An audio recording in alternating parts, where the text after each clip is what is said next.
23 नवंबर यानी कि बीते मंगलवार को जोसेफिन बेकर्स की याद में पेरिस में सम्मान समारोह आयोजित किया गया था। उनकी याद में पट्टिका लगाई गई थी और ये सब उसी जगह हुआ जहां फ्रांस की संस्कृति की गौरवशाली महान परंपराओं को सजोया गया है। इनमें वोल्टेयर से लेके विक्टर ह्यूगो और मैरी क्यूरी से लेके यू जैक रोसू तक शामिल हैं। बेकर से पहले अभी तक यह सम्मान सिर्फ 5 अन्य महिलाओं को मिला है। साथ ही यह पहला मौका है जब एक अश्वेत महिला के नाम यह सम्मान दिया जाएगा।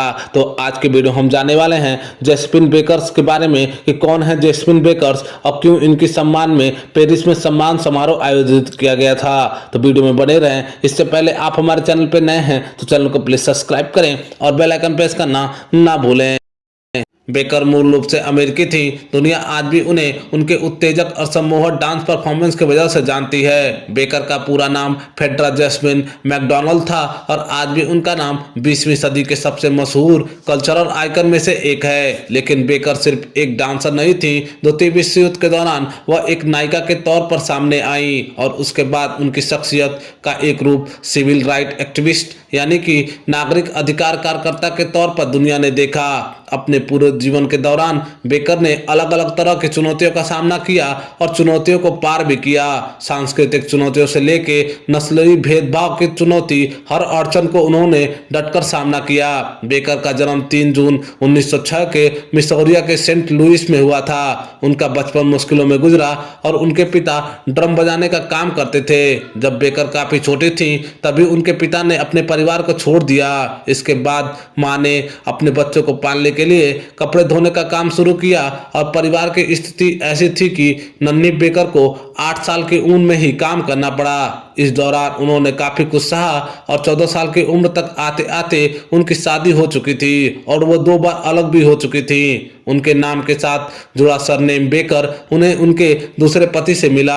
अपनी किशोर अवस्था में उनकी स्थिति इस कदर दयनीय थी कि वह सड़कों पर रहने के लिए मजबूर थी। भूख मिटाने के लिए वो कूड़े के ढेर में फेंके गए खाने पर निर्भर रहती थी और एक बार उन्होंने बताया था कि वह सेंट लुइस के सड़कों पर जबरदस्त ठंड थी और उनके पास खुद को ठंड से बचाने के लिए कोई साधन नहीं था। इसलिए उन्होंने डांस करना शुरू कर दिया था। लेकिन उनमें प्रतिभा थी और कुछ अनूठा भी, जैसा जादू सा, जिसके बलबूते पहले वह एक वाद्य ग्रुप से जुड़ी और उसके बाद एक डांस ग्रुप के हिस्सा बन गई। इस डांस ग्रुप का नाम था द डिक्सी स्टेपर्स। इस डांस ग्रुप की बदौलत वह साल 1919 में न्यूयॉर्क जाने के लिए प्रेरित हुई। इसके बाद उनके जीवन में एक अहम मोड़ आया और उनकी मुलाकात नई प्रतिभाओं को मौका देने वाले एक शख्स से हुई जो एक मैगजीन शो के लिए कलाकारों की खोज कर रहे थे और पेरिस में यह पहला शो था जो खास तौर पर अश्वेत लोगों के साथ किया जा रहा था। हर महीने $1000 के वादे के साथ बेकर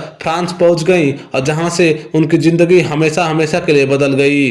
वो अप्रैल 1926 का दिन था जब बेकर ने मशहूर फेल्जी ब्रेजर्स के में परफॉर्मेंस दी। उस समय वह सिर्फ 19 साल की थी और वहां उनके अनूठे शो ने पब्लिक को आश्चर्यचकित कर दिया। बेकर ने सिर्फ मोती पहन रखे थे और स्कर्ट पर चमकीले पत्थर लगे हुए थे। अपने उत्तेजक डांस से उन्होंने लोगों के होश उड़ा दिए और इस डांस परफॉर्मेंस के ओपनिंग शो में उस रात बेकर को 12 बार स्टैंडिंग ओवेशन मिली। उन्होंने न केवल थिएटर में एक्टिंग और डांस किया बल्कि 4 फिल्मों में भी काम किया। वह मरमेड ऑफ ट्रॉपिक्स 1927 में, जूजो 1934 में, प्रिंसेस टैम टैम 1935 में और फारसो अलर्ट 1940 में नजर आई। उस वक्त के लिहाज से एक अश्वेत कलाकार का फिल्मों में नजर आना कोई सामान्य बात नहीं थी। रोसेट के मुताबिक बेकर में सबसे खास बात यह थी कि उन्होंने कभी यह नहीं सोचा कि उनके लिए कुछ भी असंभव है। बेकर सिर्फ स्टेज पर या परफॉर्मेंस के दौरान निडर और बहादुर नहीं होती थी, वह अपनी जिंदगी में भी उतनी बहादुर थी। बहुत से लोग उन्हें फैशन आइकन के तौर पर याद करते हैं लेकिन बहुत से लोग उन्हें दूसरी वजहों से भी याद करते हैं। फ्रांस की राजधानी की खुली सड़कों पर जब वह अपने पालतू पशु के साथ चलती थी तो नजरें उन पर रुक जाती थी। उनके साथ उनका पालतू पशु चीता साथ होता था। जब द्वितीय विश्व युद्ध छुड़ा तो बेकर ने अपनी कीमती वेशभूषा को छोड़ दिया और वर्दी पहन ली। लंबे समय तक चले संघर्ष के दौरान उन्होंने फ्रेंच एयरफोर्स वीमेन आर्कियोलॉजी में सेकंड लेफ्टिनेंट के रूप में कार्य किया, लेकिन जैसे कि वो निडर थी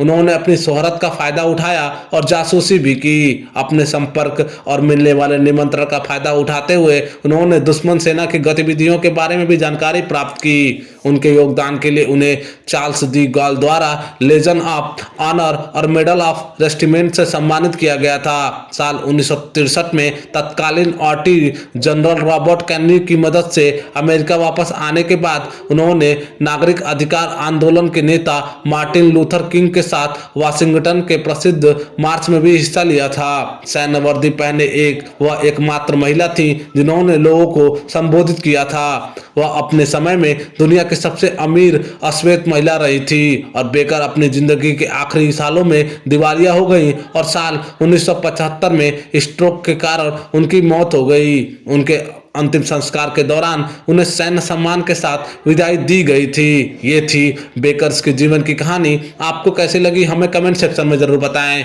उम्मीद करता हूं आपको वीडियो पसंद आई होगी। ऐसे और भी इंटरेस्टिंग वीडियो के लिए हमारे चैनल को सब्सक्राइब करें, वीडियो को लाइक करें और बेल आइकन प्रेस करना ना भूलें।